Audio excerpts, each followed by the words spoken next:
In today's video, following on from last week's about how to contract your core, we're now going to learn how to use some more advanced breathing patterns to maximize the potential of your core, and also how to avoid fatigue in certain scenarios where you might get into the habit of over breathing when it's not right for that particular exercise. So when we think about the core, we always exhale on exertion, right? That's pretty simple. We should know this by now. And we exhale because of what we've learned previously, that of how our muscular system works with our breath. That's just how our core contracts. So when we think about, well, how do we exhale? You could do a big blow, you could do a short blow, you could do a long blow, purse lips. You know, there's so many different scenarios and different techniques. So what is the right one for different exercises? So let's take a look at a few different examples. So the first example, let's take a big blow. And remember, when we do heavy breathing and a lot of it, we only end up hyperventilating, which makes us tired, and then we lose force exertion from our body. So for example, if you were a boxer and you're in a boxing class, you don't have to be a boxer, and you're just heavy breathing every time you let out a punch, you're going to get tired and you're not going to be able to throw a proper punch, and you're just going to get messy, sloppy. You're going to lose your technique and you're going to lose your core control as well. So when we think about a big blow, what would be a scenario that would be right for that? So I'll use a hip car, for example, for the initial setup of the hip car. I would always use a big blow or a big exhale, and that's because we're trying to maximize not only the core stability and the amount of muscle fibers that we're contracting within the core, but we're also trying to contract absolutely everything in this leg at the same time. So it's a lot of work, and therefore a big blow would be appropriate in order to initiate this movement. So it would look like this. So super strong contraction of the core, and also everything in this leg, and then we've got this glute firing as well to help stabilize. So that would be an example of a bigger blow and when to use it. Then if we look at a longer, slower blow, if you take the amount of that big blow, that's only going to last so long, right? So you're going to get tired. You don't have that much air inside your body to exhale. So let's take a look at a broomstick dead bug, and look at how long of an exhale is required of me to maintain my core contraction on the extension phase. So this is the extension phase here. I need to contract my core. I'm going to exhale, lift my pelvic floor, contract my transverse abdominals and my corset abs inwards, and then my obliques and my rectus abdominis will then fire, bringing my rib cage down and stabilizing my spine. So it will look like this, and it takes a while, so I'm not going to rush it.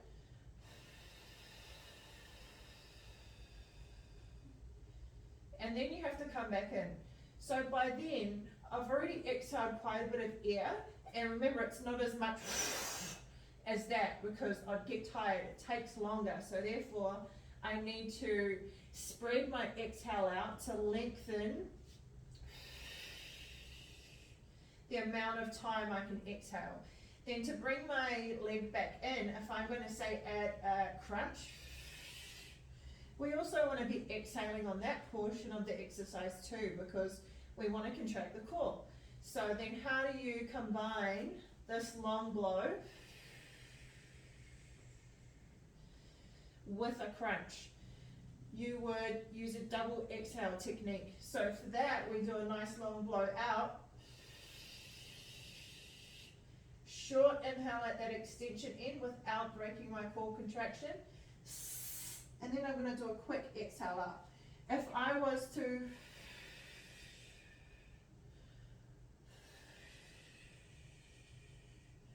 slow everything down, then I would not use that snake hiss. I would use another longer blow, because again, that snake hiss only lasts for so long, right? But if my crunch is a fast crunch, then I would apply for that second portion of that exhale a snake hiss. If it was a long, slow crunch, then it's going to be another blow. But there needs to be an inhale somewhere. So you do the inhale at the extension phase when your spine is still supported without fully letting go of your core.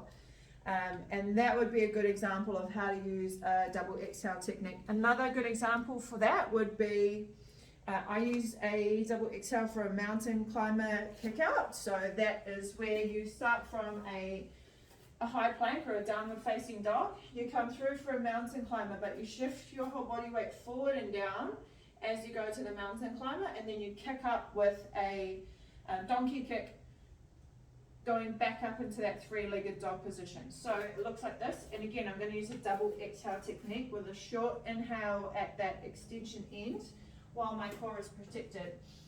Before I go up, I'm actually going to set my core. Exhale. So it's already on. Now from here,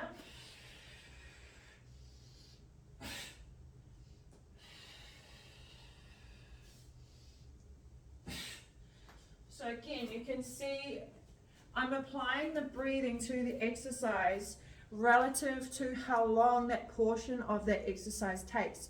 So my phase of the mountain climber is quite slow, therefore I need a slow blow. My kick up requires a fast recruitment of the core, and it requires a little bit of power. Therefore I'm going to use a quick exhale to get that leg up. Another technique would be, say, a ha breath, where, again, going back to being in a boxing class, for example, or being in the MMA world, you hear at my gym all the time, they'll either say ha or he. It's a quick way to exert some force with a quick fire contraction of your core without getting hyperventilated, because they're going to be doing that consistently in a period of an hour, or if they're in the ring, then it's 5 minutes a pop. As an example of how they need to reserve their energy and their respiratory systems, they need to apply different techniques of breathing to get through. Or a snake hiss, for example, you'd often hear that in a boxing class as well, with a combination of 1, 2, 3, 4. If you are 1, 2, 3, 4 over and over again, then you're going to get breathless, you're going to get tired, you're going to lose power, you're going to get sloppy. So they might have, and that would be a better way to utilize their breath and their respiratory system to get them through a duration of time with control and still being able to execute what they're trying to do cleanly and with force. Another one would be a letting out little puffs of air. And again, I'll go back to that hip car exercise example. So big blow to lift. I'm going to open. And then I'm going to twist and rotate.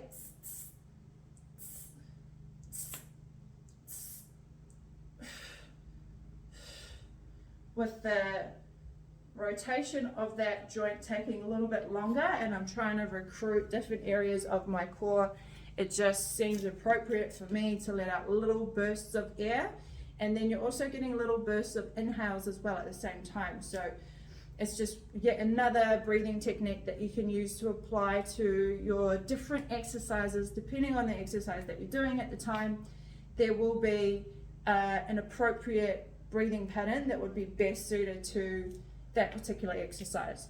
One more example, an isometric hold. So for example, a overhead farmer's carry. So I want to keep my core on the whole time. To set the exercise, I'm going to do a decent blow to get up. I'm going to make sure that my core is set, and then if I'm doing a long walk of, say, 30 meters or whatnot, I'm just going to let out little puffs of air. If I was to keep the dumbbells up, want to keep my core contracted, and I'm huffing and puffing and using my belly especially to breathe, that is only going to unlock your core. So you want short, shallow breaths to be less likely to interfere with your core control and the stability that you need to protect your spine in that particular scenario. Same thing with a plank. If you're doing a plank, you don't want to have massive breaths coming in and out of your tummy while you're holding a plank because of the same exact reason. So